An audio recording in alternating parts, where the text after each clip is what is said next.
The world is witnessing the handover of security functions in Iraq's cities and towns from U.S. troops to Iraqi troops.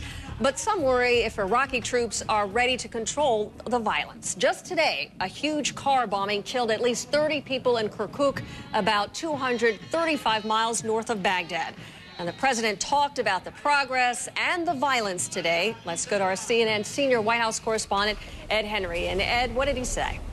Well, Suzanne, as you know, the president opposed the war. He based his campaign on ending it, so this is a big day. But he's also being very careful to stress that there's a long way still to go. The president is hailing the milestone that moves him one step closer to fulfilling his campaign promise to bring U.S. troops home from Iraq.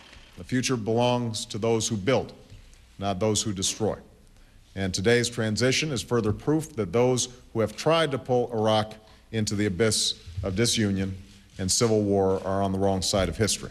Mr. Obama also had a blunt message for the Iraqis. And with this progress comes responsibility.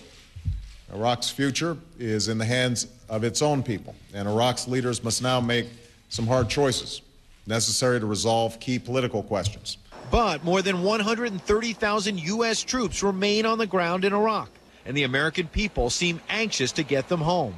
A new CNN Opinion Research Corporation poll shows 73% support withdrawing combat troops from Iraqi cities and towns. Only 26% oppose. More startling, asked if the U.S. should send combat troops back into Iraqi cities if violence increases, 63% said no. Only 35% said yes.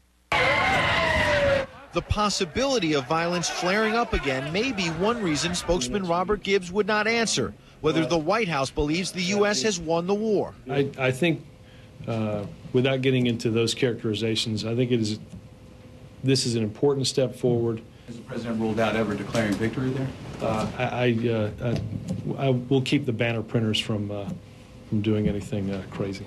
An obvious poke at former President Bush declaring victory too soon, which is why this president is being extra cautious. Now, make no mistake, there will be difficult days ahead. We know that the violence in Iraq will continue. That's partly because of all that hard work, why the president has now given Vice President Biden a tough new assignment. He's going to be overseeing Iraq policy, working with General Odierno as well as Ambassador Chris Hill in Baghdad to try to help the Iraqis achieve political reconciliation. Despite this milestone, a lot of work yet to be done, Suzanne. Okay, thank you, Ed.